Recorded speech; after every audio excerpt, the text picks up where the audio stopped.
Hello बच्चों, आइए प्रश्न को देखते हैं। यह ज्ञात है कि किसी विशेष प्रकार की निर्मित वस्तुओं में 10% वस्तुएं खराब है।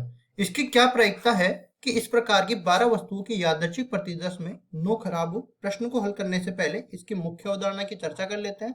मुख्य अवधारणा, तो इसमें देखो, सबसे पहले हम लोग पढ़ने वाले हैं बर्नौली प्रमेय को।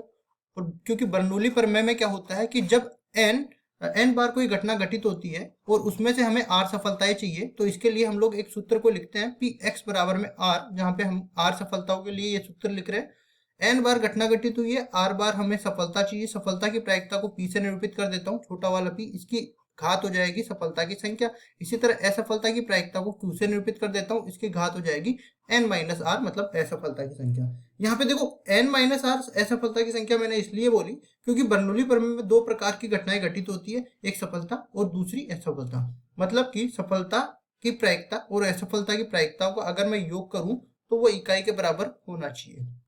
इस तरह से हम लोग बर्नौली प्रमेय को सत्यापित करते हैं। इसके बाद देखो, हम लोग ये भी बता देते हैं एन क्या निरूपित करता है।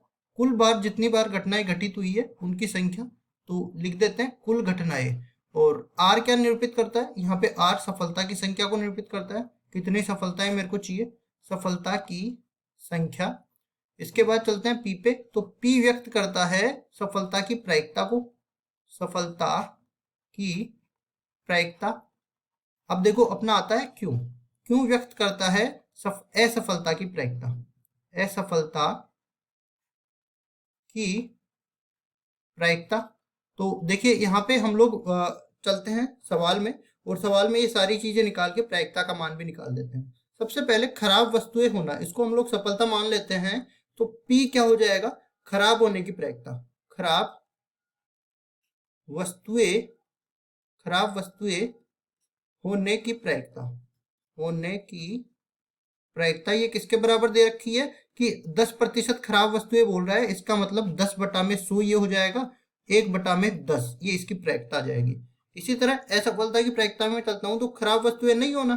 तो देखो, खराब वस्तुएं नहीं होने की प्रायिकता, नहीं होने की प्रायिकता ये हो जाएगी। और देखिए यहाँ पे अपने पास मैंने कहा था सफलता की प्रायिकता और असफलता की प्रायिकता का योग इकाई के बराबर होता है, तो ये 1 माइनस में 1/10 कुल मिला के 9/10 के बराबर बच जाएगा।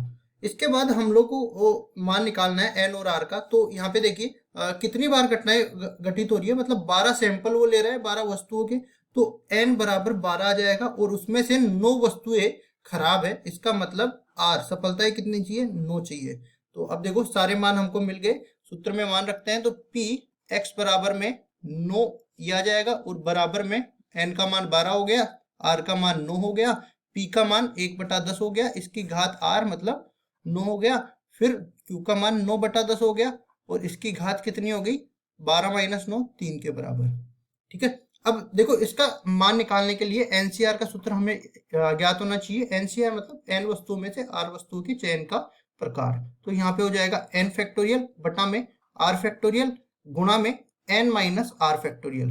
और यहाँ पे ये एन फैक्टोरियल, ये क्रम गुणित एन प्रदर्शित करता है एन और एन से छोटे सारे के सारे धनात्मक पूर्णांकों का गुणनफल। इस तरीके से आ जाएगा। अब इस सूत्र का उपयोग करते हुए हम 12C9 का मान निकाल सकते हैं। और 12C9 हम लोग जानते हैं 12C3 के बराबर भी होता है, 12C3 के बराबर भी होता है, या कुछ भी निकाल लो। इसमें देखो, ऊपर तो आ जाएगा 12 फैक्टोरियल, नीचे आ जाएगा 3 फैक्टोरियल, एक बार आ जाएगा 9 फैक्टोरियल। इसको आगे सरल करते हैं, तो इसको लिख सकते हैं ऊपर वाले को 12 गुणा में 11 गुणा में 10 गुणा में 9 का फैक्टोरियल। नीचे वाले को लिख सकते हैं हम लोग 3 गुणा में 2 गुणा में 1, और इसको लिख सकते हैं 9 फैक्टोरियल। ये 9 फैक्टोरियल इसलिए लिखा क्योंकि ऊपर और नीचे 9 फैक्टोरियल बच गया, जिसको हम लोग काट सकते हैं। अब देखिए, यहाँ पे 3 दूनी 6 और 6 दूनी 12, ये कट जाएगा। 11 दूनी 22, 22 गुणा 10, 220 के बराबर ये आ जाएगा। अब इसको देखो, सरल करते हैं, पी एक्स बराबर में 9 ये मिल जाएगा अपने पास, ये 220 के बराबर आ गया। और इसको देखते हैं, तो इसको लिख सकते हैं 1/10 की घात 9 के बराबर, और इसको लिख सकते हैं हम लोग 9 की घात 3 बटा में 10 की घात 3 के बराबर। फिर आगे चलिए, यहाँ पे 10 की एक घात कट जाएगी और 9 3 12, मतलब 10 की घात 11 बच जाएगी। तो ऊपर तो 12 बचा और 9 की घात 3 बच गई, नीचे अपने पास 10 की घात 11 बच गया।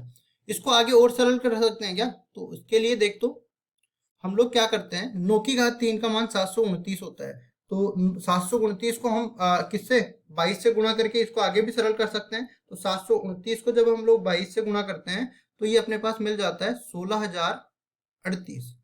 16,038, और नीचे तो क्या ही रह गया, 10 की घात 11 ही रह गया। इसको तो क्या ही सरल करेंगे, 10 में 11 जीरो लगेगी एक के बाद। तो देखो इसी तरह हम लोग मान के चलते हैं कि जब हमने 12 वस्तुओं के सैंपल लिए और उसमें से 9 वस्तुएं खराब मिल गई, जहां हमें खराब होने की प्रायिकता दे रखी थी 10%, तो इसका उत्तर किसके बराबर आ गया? या तो बोल सकते हैं 22 गुना में 9 की घात 3 बटा में 10 की घात 11, और या कह सकते हैं 16,038 बटा में 10 की घात 11। ये दोनों ही अपने उत्तर हो सकते हैं। आशा करता हूँ ये सवाल आपको समझ में आया होगा। धन्यवाद।